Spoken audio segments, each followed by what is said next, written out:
అందరూ మామూలుగా నార్మల్ లైఫ్గా ఎలా చర్చకి వస్తారో అలాగే బైబిల్ పట్టుకొని అలా వస్తూ ఉంటారు. కానీ ఒక చిన్నపిల్లలు మాత్రం చేతిలో ఒక గొడుగు పట్టుకుని వస్తారు. చాలామంది అతన్ని అలా చేస్తుంటారు. మనకి అసలు వర్షాలు రావట్లేదు, అసలు గొడుగు ఎందుకు పట్టుకు వస్తాము అంటున్నారు.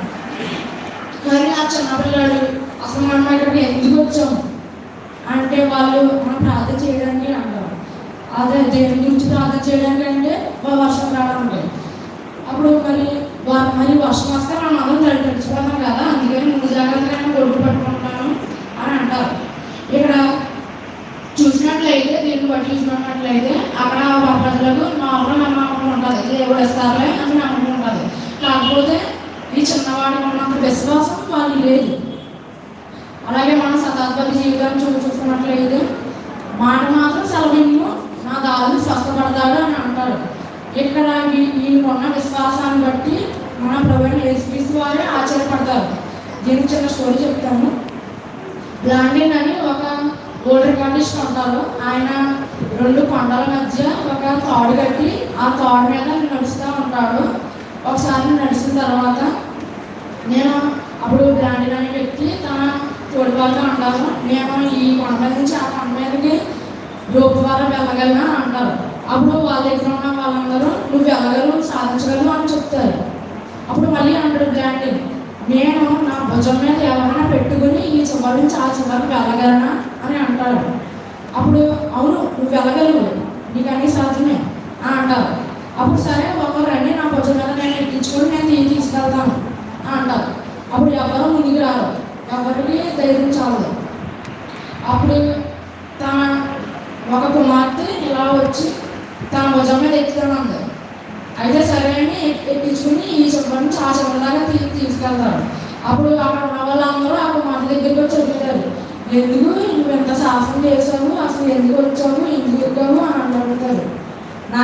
అప్పుడు ఆ చిన్న కుమార్తె చెప్తుంది, నాకెందుకు భయము, ఎందుకంటే నన్ను ఎక్కించుకున్నవాడు మా తండ్రి, మా డాడీయే, కాబట్టి నేనెందుకు భయపడతాను అని అంటారు.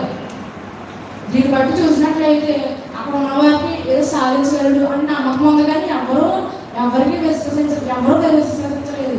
అందుకనే మత్తయి సువార్త 18వ అధ్యాయం 3వ వచనం చూసుకున్నట్లయితే మీరు మార్పు నుండి బిడ్డల వంటి వారైతేనే కానీ పరలోక రాజ్యంలో ప్రవేశింపాలని మీతో నిశ్చయంగా చెబుతున్నాను. ఇక్కడ బిడ్డల వంటి వారంటే మన వయసులో చిన్నవారిగా అయిపోవడం కాదు, మన విశ్వాసంలో ముందు పెద్దగా అవ్వడం, మనం చిన్నవారిగా అవ్వడం. అంటే మన బైబిల్లో చాలామంది ఉంటారు చిన్నపిల్లలు విశ్వాసం ఉంచిన వాళ్ళు.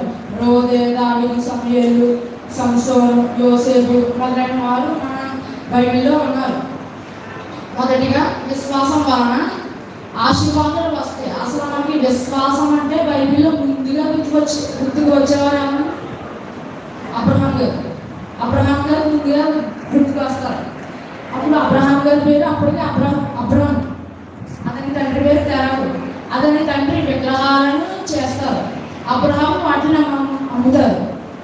ఒకరోజు దేవుడు అబ్రహాం ప్రత్యక్షమై నేను చూపించి చేసుకుంటూ నువ్వు వెళ్ళు, అక్కడ నేను ఆశీర్వదిస్తాను అని అంటారు. అప్పుడు అబ్రహాం వెళ్తారు. అబ్రహాంకి ఆ దేవుడు నిజమైన దేవుడో కాదో తెలియదు, లేదంటే నిజంగా అంటున్నాడో లేదో కూడా తెలియదు. అలాగా దేవుడు చెప్పిన మాటలో వెళ్తూ ఉంటారు. అలా వెళ్తున్నప్పుడు చాలామంది స్నేహితులు రావచ్చు, నువ్వు ఎక్కడికి వెళ్ళినా పెచ్చోళ్ళ తిరుగుతున్నావు నువ్వు అని అంటారు. కాకపోతే ఏం పట్టించుకోకుండా అబ్రహాము దేవుడు చెప్పిన మార్గంలో వెళ్తాడు.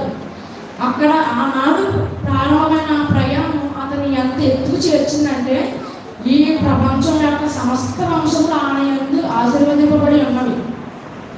అబ్రహాముకు దేవుని విశ్వాసమే అతని ఇంకో పేరేంటి విశ్వాసులకు తండ్రిగా చేసింది.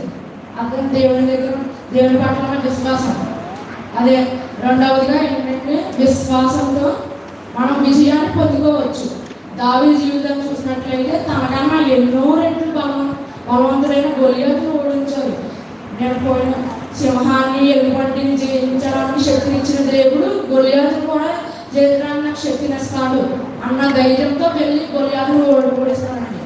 ఓడించి దేవుని విశ్వాసం వలన అతని విజయం పొందుకుంటాడు. ఇక మూడవదిగా చూసినట్లయితే విశ్వాసం వలన స్వస్థత కలుగుతుంది. 19 చూసినట్లయితే